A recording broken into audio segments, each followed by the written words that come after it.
25e jour. Je suis réveillée à 4 heures. Je regarde mes mails, je me rendors et je me réveille à 5h30. Ma nuit a encore été peuplée de rêves. Enfin plutôt de cauchemars. Pourquoi dois-je toujours me retrouver dans des situations impossibles, même dans mes rêves? Ça fatigue à la longue. J'ouvre mes volets. La lune est là, qui éclaire la chambre. Toujours cette boule au creux de l'estomac. Alors je vais prendre quelques gouttes d'encens sous la langue. Vers 7 heures, j'ai des messages. Alan, qui s'inquiète d'être sans nouvelles. J'en attendais de lui. C'est fou le temps que l'on passe à se courir après. Il renouvelle le désir de venir me voir à l'hôpital. Je lui donne les dates de mon séjour. Je vais sortir ce matin. Faire quelques courses encore avant lundi. J'ai étalé tous mes papiers de l'hôpital sur la table du salon. Il me colle le bourdon. Je voudrais faire tellement de choses avant lundi. Tiens, une balade, cheveux au vent, sur une moto. Je suis sûre que j'apprécierais cette folie. Mais j'ai pas de motard ni de moto sous la main. Ou alors, faire l'amour jusqu'à l'épuisement total. Pas non plus d'amant sous la main. Oh, si je voulais, bien sûr, il suffirait d'un coup de téléphone. J'ai bien quelques amis qui me rendraient volontiers ce petit service, mais je ne peux pas. Je me vois mal dire aux amis qui savent « Hello, tu viens, j'ai envie de faire l'amour comme une bête. » Pour oublier tout. Non, je n'aurai pas le cœur. Alors je me fais un autre petit plaisir. Celui-là, besoin de personne pour le satisfaire. Il suffit d'ouvrir mon frigo. Et en faisant mes courses, j'ai pris soin de me ravitailler en cochonneries bien caloriques. Un whisky pour commencer. Un hamburger arrosé de coca, 0%, bah oui, je n'exagère pas quand même. Et puis un gros cône vanille, un café et un gros rocher au lait. J'aurais pas dû, vous croyez? Vous voulez que je vous dise? Je m'en fous. J'ai envie de faire des trucs tous plus idiots les uns que les autres. Je viens de finaliser mon dossier d'entrée à l'ICL. Non sans mal. Des tas de papiers à télécharger, souvent très lourds. Je m'amuse comme une petite folle. Téléphoner à ma mutuelle. Ils transmettront tout à l'ICL, lundi, et pour ma sortie, j'appelle un numéro assistance pour la mise en place d'un dossier. 6 heures de ménage à répartir sur 3 semaines. J'ai de la chance de tomber sur des personnes très aimables. Ou est-ce que je bénéficie d'un traitement habituel, réservé aux malades? Je préfère ne pas me poser la question. Me voir dans le rôle de la pauvre petite chose à protéger, c'est nouveau chez moi. Appelez aussi l'infirmière pour mon injection de Lovenox à compter de demain soir. Il est à peine 18h30, je bâille aux corneilles. C'est vrai que j'ai peu dormi. Alan m'a promis de venir le 21 à l'hôpital. Affaire à suivre. Je téléphone à l'ICL pour une petite précision concernant l'injection du produit radioactif sur le pourtour de l'aréole. Anesthésie locale ou pas? Ouf, je suis un peu plus rassurée. À la médecine nucléaire, ma doudoune ne devrait pas être attaquée lâchement avec une grande aiguille sans un minimum de précaution. C'est sensible, ces petites choses-là. 26e jour. J'ai presque hâte d'arriver au jour J. Mes nuits sont un cauchemar. Cette nuit, j'avais la sensation que mes dents se déchaussaient Je dois serrer les dents dans mon sommeil sans me rendre compte. Mais je dois le faire avec force parce que mes mâchoires sont douloureuses au réveil. Je traîne plus qu'il ne faut sous la couette. Je manque de courage. Aujourd'hui, je vais finir la robe que je transforme pour ma fille. Je ne sais quand. Et si, je pourrais me servir de ma machine. Je me suis préparé un pot de Synergie douleur avec le dosage. Je le prendrai lundi et j'espère que je ne serai pas interdite de m'en servir. Ce matin, c'est branle-bas de combat chez la voisine du dessus. Elle déménage tous ses meubles en les traînant sur le sol. Elle fait un boucan d'enfer. J'ai du mal à comprendre le manque de savoir-vivre des gens. Je sais, c'est pas la nuit. Ça lui est déjà arrivé d'ailleurs. Mais le bruit m'insupporte. Je n'y peux rien. Bon, ça valait bien la peine que je me fasse une belle manucure et pédicure. Faut tout enlever. J'aime pas. Je me sens nue. Nicole, la belle-maman de ma fille et amie, téléphone en fin de matinée. Nous discutons une bonne demi-heure. Toujours adorable, elle me propose ses services. Cette femme est d'une rare gentillesse. Et quelle énergie! Cet après-midi, je vais envoyer mes modifications concernant la gestion de mes volontés funéraires. Je sais, c'est con. Mais même si ça n'arrive qu'une fois sur 1000, il vaut mieux que tout soit en règle. Les dispositions prises en 2014, alors que j'étais sur Nancy, et que je venais de perdre mon compagnon, n'ont plus lieu d'être. J'ai déménagé depuis et je préfère laisser à ma fille le soin de la dispersion de mes cendres. Oui, je sais, ça fait tout drôle d'en parler comme ça. Mais je devais le faire et ça ne me fera pas disparaître plus tôt. Bon, voilà une bonne chose de faite. Finalement, j'ai bien bossé. Mes travaux de couture sont terminés et je suis contente du résultat. Mes papiers sont finis aussi. Un peu de repos maintenant. Je pensais à Damien. J'espère qu'il va bien, qu'il trouvera la femme qui lui conviendra mieux que moi. Il le mérite. Je ne peux pas m'empêcher de penser à l'intensité de notre seule et unique nuit d'amour. Allez, il est temps de fermer mon ordi ce soir. Je suis lasse. 27e jour. Je n'ai pas dormi de la nuit, ou par petites phases. Et quand je dormais, je cauchemardais. Appréhension ou effet de la lune, je n'en sais rien. Les deux, probablement. L'infirmière est venue à 7h30. Je sortais du lit échevelée, tant pis. Aujourd'hui, je vais préparer ma valise, ôter mes bijoux. Pourquoi cette satanée boule au creux de l'estomac ne me quitte-t-elle pas? Alan m'a envoyé quelques textos. Lui, au moins, ne change pas. Après mon petit déjeuner, je me mets à la préparation du repas de midi. Je n'ai pas le choix. Je dois utiliser ce qui est périssable dans le frigo. Je fais un gratin, oignons rouges, tomates, poivrons, allumettes fumées, pommes de terre, gruyère. J'espère que ce sera mangeable. Comme ça fait pas mal, j'en ai au moins pour 3 repas. Je congèlerai le reste. Pour ce soir, j'ai encore de la salade au thon. 9h30, j'ai terminé ma préparation. Je pensais qu'il était bien plus tard. Je voudrais m'occuper l'esprit pour ne penser à rien.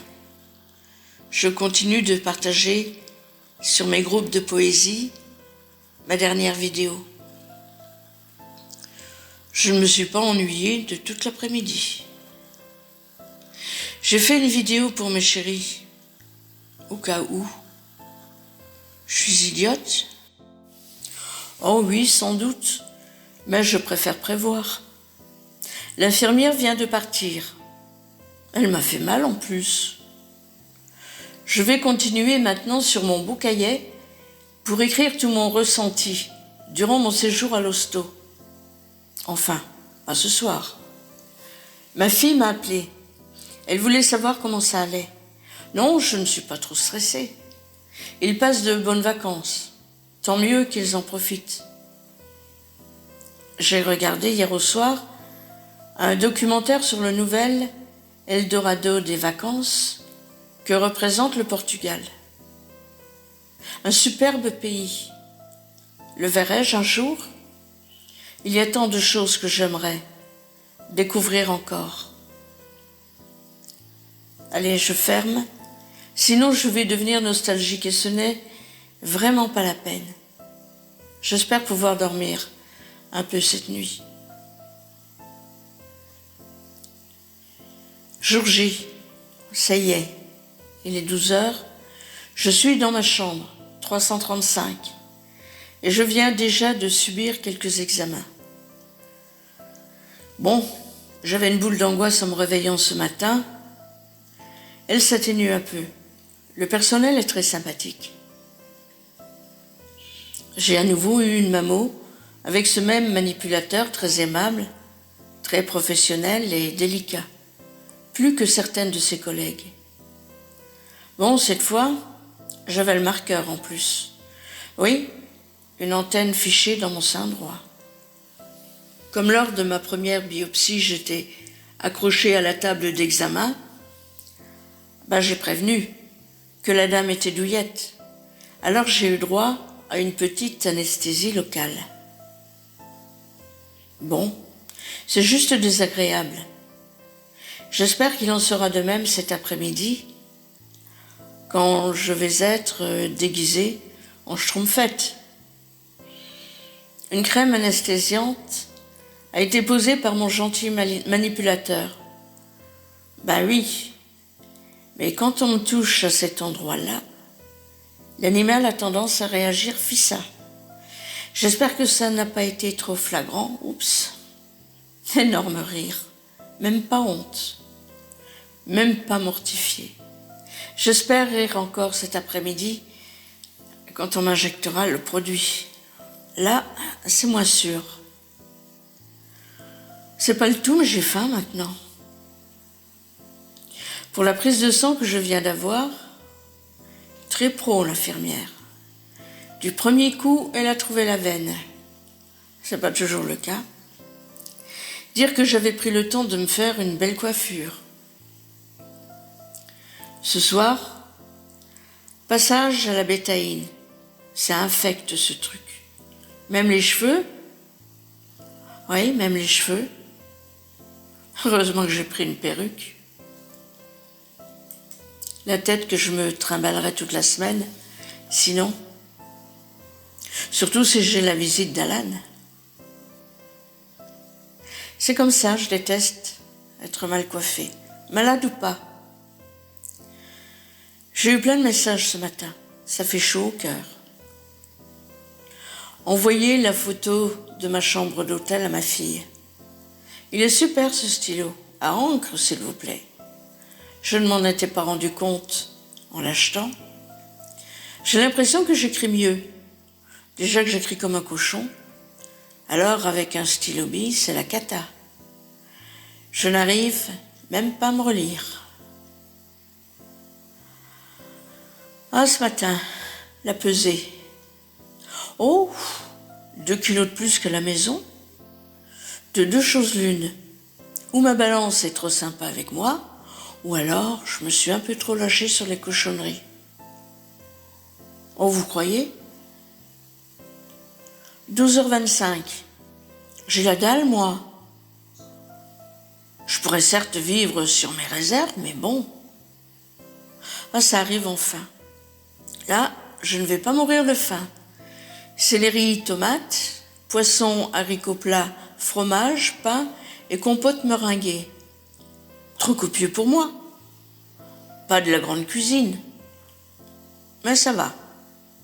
Je mange un tiers de mon plateau. Le café C'est possible? Oui. Enfin, c'est pas celui qu'on me sert qui va m'énerver. Médecine nucléaire à 13h30. Pour aller à la médecine nucléaire, qui est au CHU, nous passons par les souterrains. De longs couloirs en longs couloirs. Il faudrait presque un GPS. J'aime pas les souterrains, ça m'angoisse. C'est là que je vais être radioactivée? Le médecin qui me prend en charge est une jeune femme, elle me sourit. Non, c'est très peu dosé, il n'y a aucun risque. Soyez rassurés. C'est là que je deviens bleue? Non, madame, nous, c'est seulement radioactif. Un peu, mais totalement invisible. C'est le chirurgien qui vous injectera un produit bleu demain, s'il le juge utile. Bien sûr, je dis à la doc que je suis douillette. Ne paniquez pas, tout va bien se passer. Je fais juste 4 rapides injections sur l'aréole, aux 4 points cardinaux. Je ferme les yeux, je contrôle ma respiration. Vous voulez que je vous dise quand je pique? Non, je le sentirai bien assez vite. Pas la peine que j'angoisse avant. J'en ai juste senti une. Oh, juste un peu. Voilà, c'est fini. C'est bien d'avoir contrôlé votre respiration. Ça va, madame?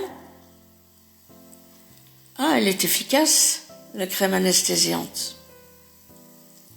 Elle me met des compresses ou à la piquée et me dit de me masser doucement le sein, comme je veux et comme je peux. C'est pour que le liquide se répande plus rapidement. 5 minutes plus tard, elle veut m'aider à me relever et à descendre de la table d'examen. C'est tout juste si je ne saute pas comme un cabri. Bien, maintenant vous pouvez retourner en salle d'attente. On viendra vous chercher dans 2 heures pour l'imagerie. Il faut que le produit soit bien répandu. Et elle ajoute un grand sourire aux lèvres, ce n'est que de l'imagerie. Sous-entendu pour la douillette que je suis, ça fait pas mal. La salle d'attente est bondée. Si j'avais su qu'il y avait autant d'attentes, j'aurais pris mon bouquin. Je me rabats sur les magazines à disposition. Je discute un peu avec ma voisine. Son mari est en consultation.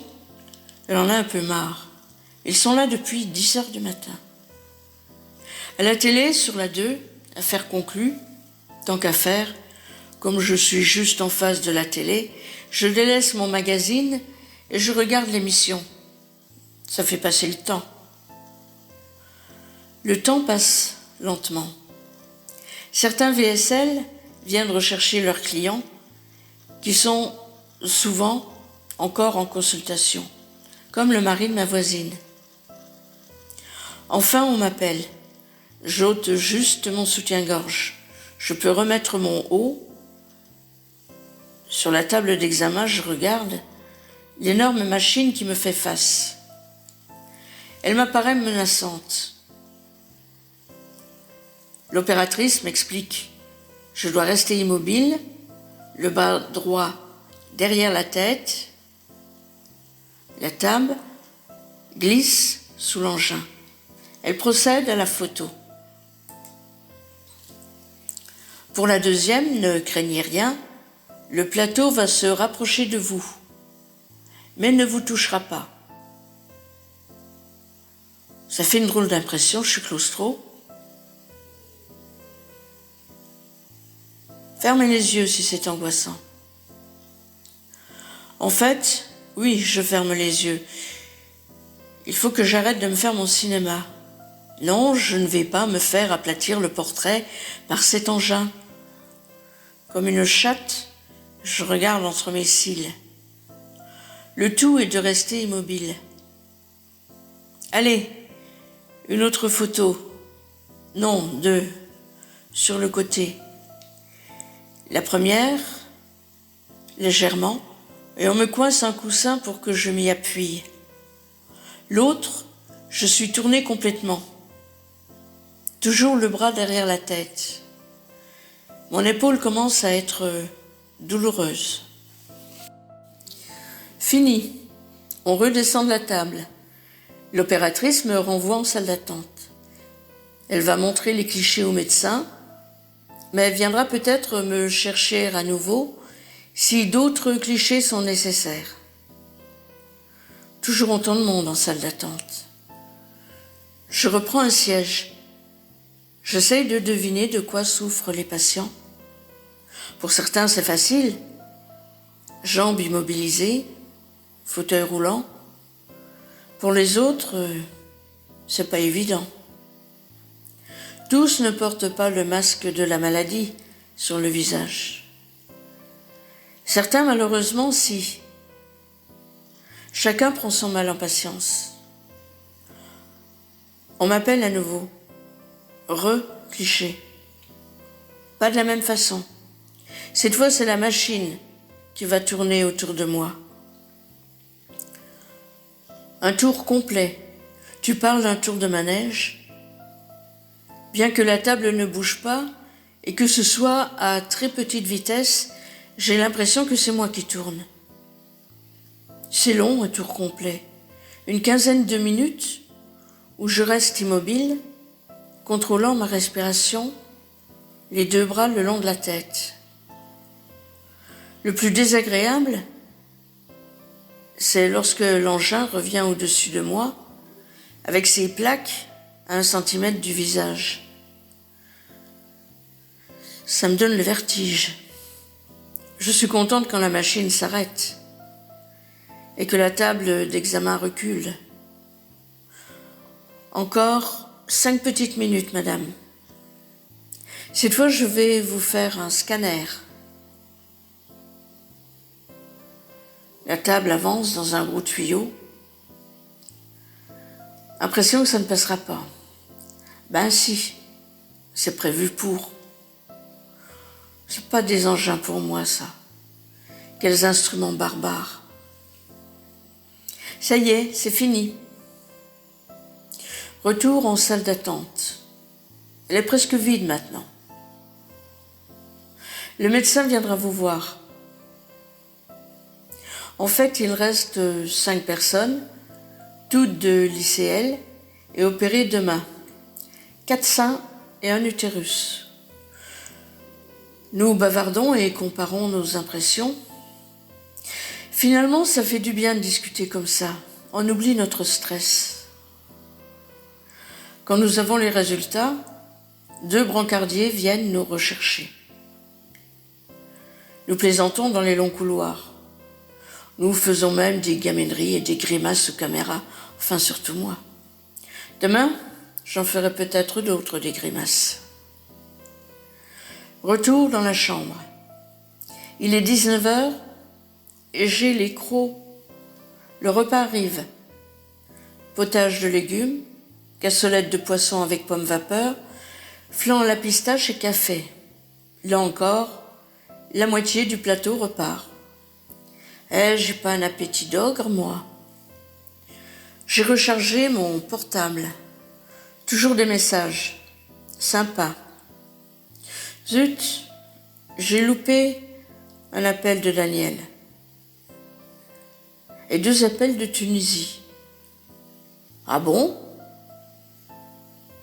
Il faut que j'attende le feu vert pour aller prendre ma douche. Le docteur O vient me voir. Il s'inquiète de savoir si tout s'est bien passé.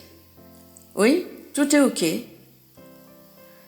Ça m'a fait moins mal que je le craignais. Il me rassure concernant le ganglion sentinelle. Il est bien identifié, donc il l'ôtera demain, et l'analyse dira s'il est malade ou pas. Tiens, je devais voir l'anesthésiste. Bon, il ne vient pas.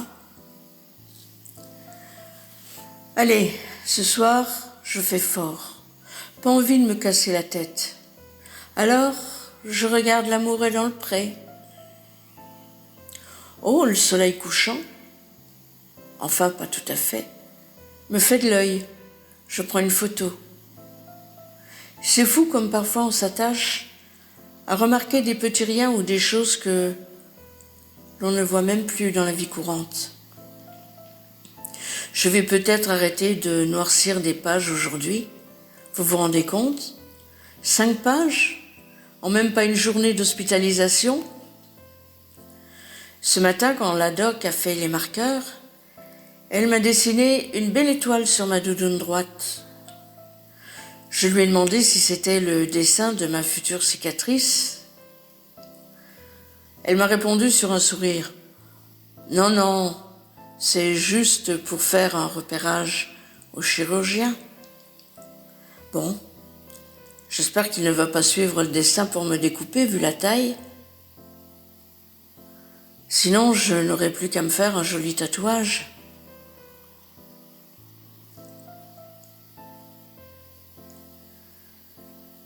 Lendemain de l'hospitalisation. Il est 5 heures. C'est pas Paris qui s'éveille, c'est ma pomme. J'ai soif. Mais nada, pas le droit. J'ai juste une petite bombe d'atomiseur pour m'hydrater. Burk, les miasmes de la nuit, j'aimerais bien les évacuer.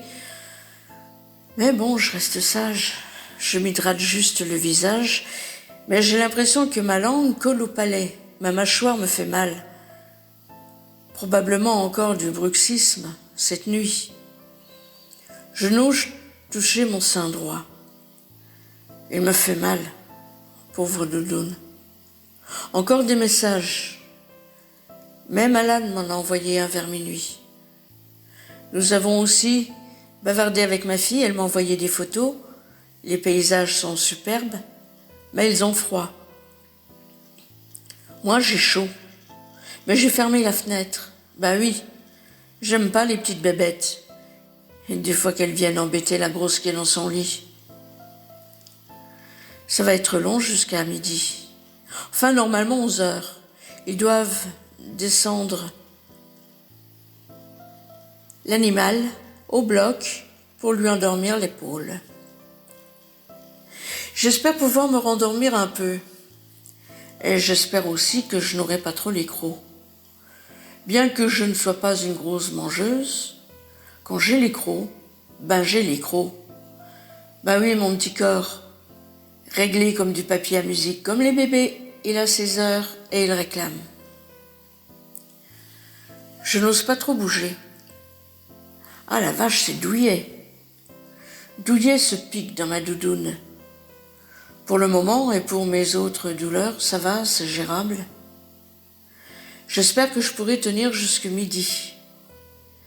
L'anesthésie générale parviendra aussi à les endormir, celle-là. Bon, un petit pipi et je ferme les lumières. Oui, j'ai pu m'endormir sans laisser la lampe allumée, comme chez moi. Mais j'ai les lumières de la ville dans la chambre. Alors elle n'est pas totalement plongée dans l'obscurité. Je n'ai pas fermé les volets. 6h10, ça y est, je suis réveillée. Mes douleurs aussi, les garces. Je les avais presque oubliées, celles-là. Une odeur de café m'arrive aux narines. Ce n'est peut-être qu'une impression parce que, quand j'en ai envie, mais je me nourris de cette odeur. De toute façon, je n'aurai que ça. J'espère que je pourrai quand même prendre ma douche toute seule. Pas évident quand je commence à avoir mal partout. Je voudrais encore dormir un peu, mais je ne peux pas. Je pense à la canicule et j'imagine les patients dans l'attente d'une opération à jeun. Comme ça, mais surtout sans boire. Ça devait être horrible. Au fond, j'ai de la chance. Il ne fait pas trop chaud. Ce qui me gêne surtout, c'est de ne pas pouvoir me rincer la bouche, les dents. Je demanderai quand même.